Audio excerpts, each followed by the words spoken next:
Suspendido na ang 15 bus ng Solid North na biyaheng Cubao-Lingayen, Pangasinan. Yan ang ruta ng bus na naging mitsan ng karambola sa SCTEX na ikinasawi ng 10 tao. 400,000 piso ang ibibigay ng insurance company sa bawat pasaherong nasawi. Balitang hatid ni Roland Umangay. Pananay, hinapikapal kong anak ng bunso ko. Sige, asawa ko. Ito nga ang pag-alis nila. Sabi niya, Papa, tatawag ka sa akin ha. Pag hindi ako tatawag sa iyo.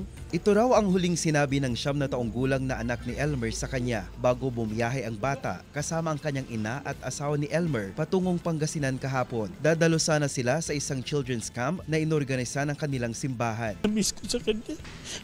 Sasabihin, love na love kita, Papa. Kahit anong mangyari, hindi kita iiwan. Hanggat sa magtanda ka, alagaan kita. Kabilang ang mag-ina ni Elmer sa 10 nasawi sa disgrasya sa SCTEX kahapon matapos salpukin ng isang bus ang isang van, 2 SUV at 18-wheeler. Ito pong bus, ito po yung bumangga doon sa 4 na vehicle na nakahinto na po sa toll plaza ng SCTEX. Napipinang gusto yung 2 sasakyan na na-sandwich.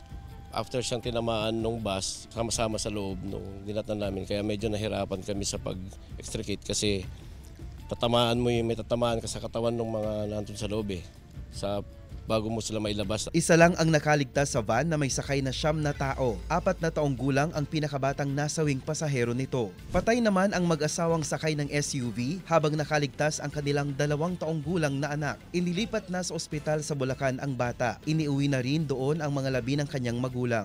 Nasa kustodiya na ng Tarlac City Police Station ang bus driver na nakabangga sa 4 na sasakyan sa SCTEX. Isinailalim na rin sa breathalyzer o alcohol test at sa drug test ang 25 anyos na driver. Hinihintay pa ang resulta nito. Tumanggi ring magbigay ng pahayag ang driver pero nauna na niyang paliwanag sa mga pulis na nakaidlip siya. Sinusubukan pa ng GMA Integrated News na makakuha ng pahayag mula sa sangkot na bus company. Roland Umangay, One North, Central Luzon.